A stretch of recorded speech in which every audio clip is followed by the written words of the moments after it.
اگر اللہ کو سپیکر کی ضرورت نہیں ہے تو ہنومان جی کو چالیسا سننے کے لیے سپیکر کی ضرورت ہے؟ آپ ایک اور دیکھیے، اب آپ جیسے ہنومان چالیسا میں کہتے ہیں جے ہنومان گیان گن ساگر، ہنومان جی کی استوتی کرتے ہیں.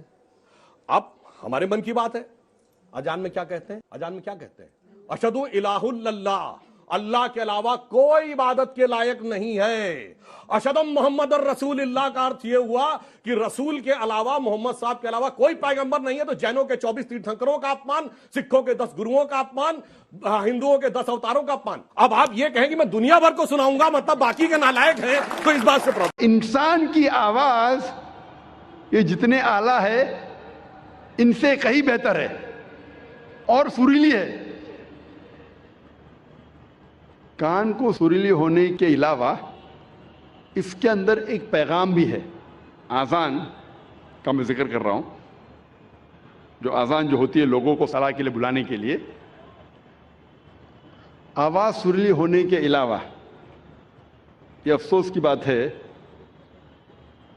کہ بمبئی شہر میں جو مسجدوں میں آذان ہوتی ہے، افسوس کی بات ہے اکثر یہ آذان سریلی نہیں ہوتی، کان کو تکلیف زیادہ دیتی ہے، رہنمائی کے بدلے تکلیف زیادہ دیتی ہے. آپ اگر حرمین کی آذان سنیں گے، مکہ کی یا مدینہ کی، ماشاءاللہ آپ کا دل خوش ہو جاتا ہے. وہ آذان آپ کو رب کی یاد دلاتی ہے. بمبئی شہر میں جو آذان ہم سنتے ہیں تکلیف زیادہ دیتی ہے. سب آذان نہیں، اکثر. ہمیں کوشش کرنا چاہیے کہ ہمارے مؤذن کو اکٹھا کر کے ان کو تربیت دینا چاہیے، پریکٹس دینا چاہیے کس طریقے سے آذان دینی چاہیے. کیونکہ آذان کے وجہ سے جب میں انٹرویو کرتا ہوں کئی نو مسلم کو، میں کئی نو مسلم کو جانتا ہوں جو صرف آذان کے وجہ سے اسلام قبول کیے. میں پوچھتا ہوں اکثر نو مسلم سے، آپ کو اسلام میں سب سے زیادہ پسندیدہ چیز کیا لگی؟ اکثر لوگ کہتے ہیں توحید اور کئی چیزیں. کچھ لوگوں نے مجھ سے کہا وہ آذان اتنی اچھی ہے کہ جب بھی آذان سنتا ہوں میں دل میرا باغ باغ ہو جاتا ہے، دل خوش ہو جاتا ہے. تو ہمیں کوشش کرنا چاہیے کہ ہمارے مؤذن جو ہے اس شہر میں ان کی تربیت کرے کہ کس طریقے سے صحیح آذان دینا چاہیے. اور جیسے میں کہہ رہا تھا کہ آذان سریلی ہونے کے علاوہ ایک پیغام دیتی ہے ہمیں. افسوس کی بات ہے کہ اکثر مسلمان آذان کی معنی جانتے ہی نہیں. تو مسلمان نہیں جانتے تو غیر مسلم کیسا جانے؟ اور میں ایک واقعہ آپ سے کہنا چاہتا ہوں، اور یہ حقیقت واقعہ ہے. تقریباً 10-15 سال پہلے جب میں کیرالہ میں گیا تھا تقریر کرنے کے لیے، اور یہ حقیقت ہے، مجھے مہمان خصوصی بنا گیا تھا اور میرے تقریر کے پہلے ایک غیر مسلم پولیٹیشین کو بلایا تھا. اور اپنے تقریر میں ہر پولیٹیشین جو غیر مسلم میں کوشش کرتا ہے کہ اگر مسلم گیدرنگ دیکھتا ہے تو وہ تعریف کرے گا اسلام کی. تو یہ غیر مسلم پولیٹیشین تعریف کرتے کرتے کہنے لگا کہ ہمارے اس دیش میں جو مسلمان مغل بادشاہ اکبر اتنے مہان کام کیے، اسی لیے مسلمان روز 5 بار اللہ اکبر کر کے اکبر بادشاہ کی تعریف کرتے.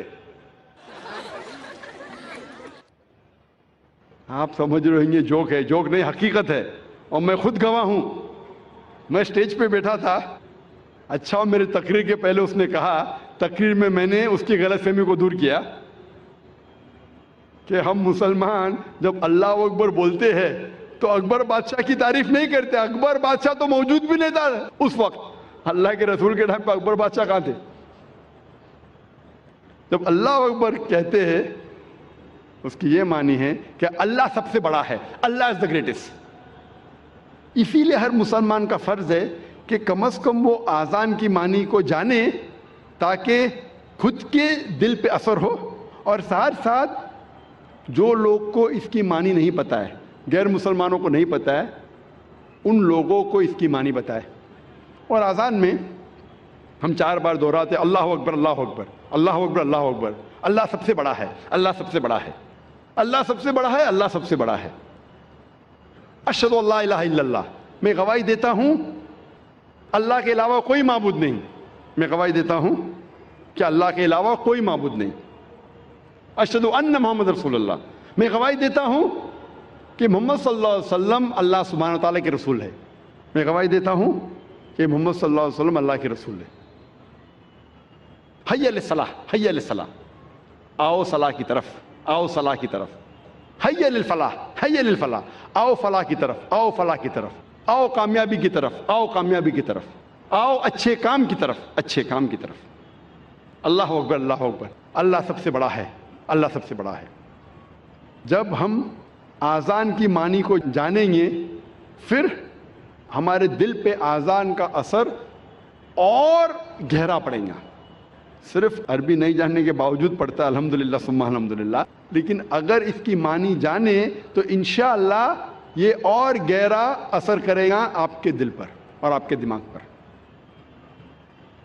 اللہ تعالیٰ فرماتے سورہ جمعہ میں، سورہ نمبر 62 آیت نمبر 9 میں، کہ جب آپ جمعہ کی اذان سنتے ہیں تو فوراً جمعہ کی نماز پڑھنے کی طرف جائیے، جماعت کی طرف جائیے.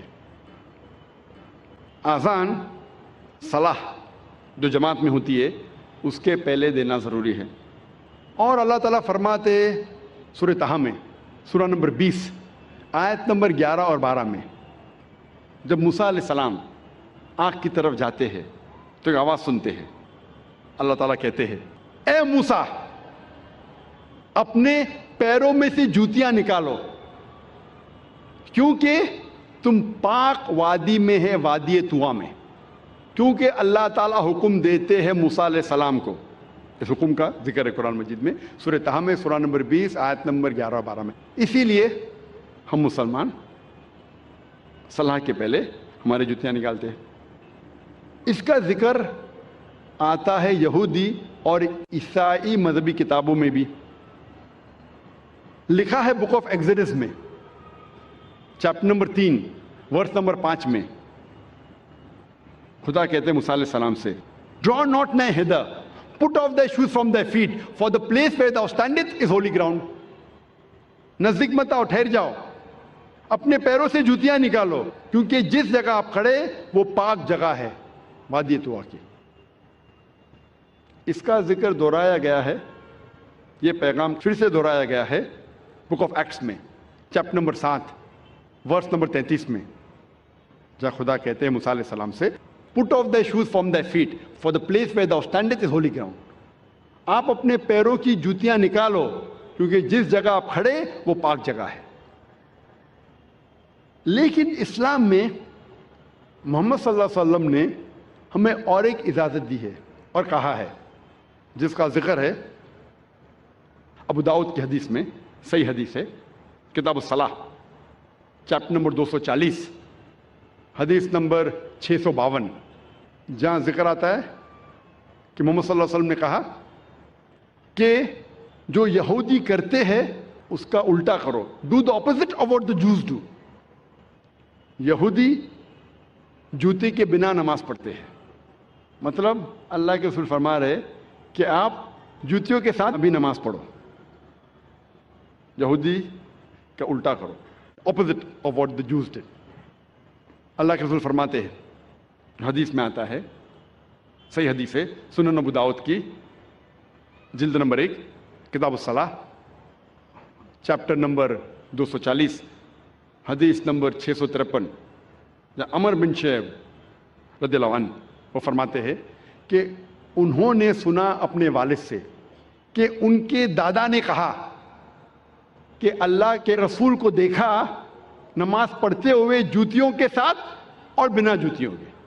مطلب ہم مسلمان نماز جوتیوں کے ساتھ بھی پڑھ سکتے اور جوتیوں کے بنا بھی پڑھ سکتے. ہم اکثر جوتیوں کے بنا پڑھتے ہیں کیونکہ ہم ہائیجینک ہیں، ہم صاف ستھرے ہیں، اور جب جوتیوں کے ساتھ پڑھتے ہیں ضروری ہے کہ ہم جوتیوں کے جو نیچے کا حصہ ہے، سول ہے، اسے صاف کریں.